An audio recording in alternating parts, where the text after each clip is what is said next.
Hello everyone. आज का अपना क्वेश्चन लिया गया है बॉडी फ्लूइड एंड सर्कुलेशन से। Which of the following statements are correct? इनमें से कौन सी स्टेटमेंट करेक्ट है? हमें 5 स्टेटमेंट दी गई हैं यहाँ पे और 5 में से कोई 2 ठीक हैं क्योंकि ऑप्शंस में सिर्फ 2 दी गई हैं, राइट? तो इन पाँचों में से 3 स्टेटमेंट रॉन्ग हैं और ओनली 2 करेक्ट हैं। अब हमें देखनी है वो कौन सी करेक्ट है। चलो पढ़ते हैं।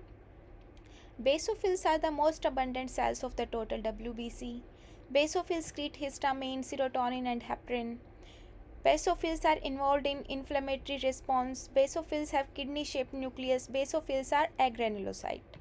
अब मैं आपको दिखाती हूँ NCERT से। ये देखो, formed element के अंडर ये दिया गया है और ये वाइट ब्लड सेल के अंडर आते हैं। ये देखो यहाँ पे we have two main categories of WBC, granulocyte and agranulocyte. Neutrophil, eosinophil and basophil are different type of granulocyte. Basophil की बात हो रही है। ये देखो, ये बेसोफिल है, इसके बारे में हमसे क्वेश्चन में पूछा गया है। अब इन्होंने क्या बताया है, ये जो बेसोफिल ये दोनों और ये बेसोफिल क्या है, ग्रेनुलोसाइट। क्वेश्चन के ऊपर आते हैं। लास्ट ऑप्शन में क्या दे रखा है, बेसोफिल्स आर एग्रेनुलोसाइट, लेकिन ये क्या है, ग्रेनुलोसाइट। तो क्वेश्चन में अपना जो ऑप्शन ई है ये रॉन्ग हो जाता है। जिस ऑप्शन में ई है वो भी रॉन्ग हो जाएगा। तो इसका आंसर 2 और 3 तो हो नहीं सकता क्योंकि ई है इसके अंदर।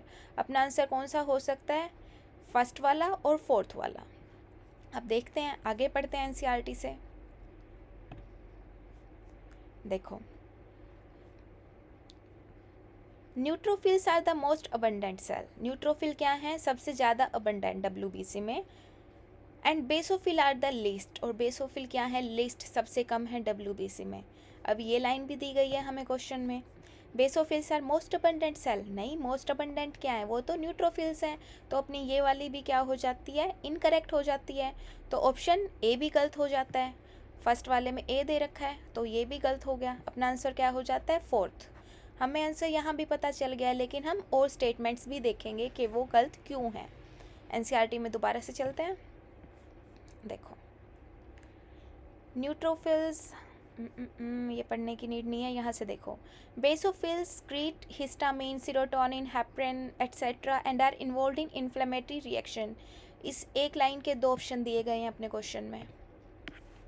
Basophils secrete histamine, serotonin and heparin, सही है। Basophils are involve in inflammatory response, ये भी सही है। अब हमें ए वाले का पता चल गया, बी का पता चल गया, सी का पता चल गया, ई का पता चल गया, ओनली डी का नहीं पता चला है। और basophil have kidney shape nucleus, ये NCERT में दिया ही नहीं गया है, राइट? तो हम उस वे में भी इसको बोल सकते हैं, लेकिन मैंने आपके लिए ये सर्च किया है। आप देखो यहाँ पे जो बेसोफिल्स होते हैं इनका न्यूक्लियस होता है एस शेप्ड या फिर बाइलॉब, लेकिन इन्होंने कैसा बोला है, किडनी शेप्ड। तो ये ऑप्शन अपना गलत हो जाता है। अगर हम इसको ना भी देखें तो भी हमें पता चल ही जाता है कि अपना ऑप्शन नंबर 4 वाला ही सही है, क्योंकि बाकी ऑप्शंस के अकॉर्डिंग हमें पता चल गया है कि ए और ई नहीं हो सकते हैं। इसके अंदर ए है, ये गलत है, ई ये वाला गलत है, ई ये वाला गलत है, तो अपना क्या है, ये 4th।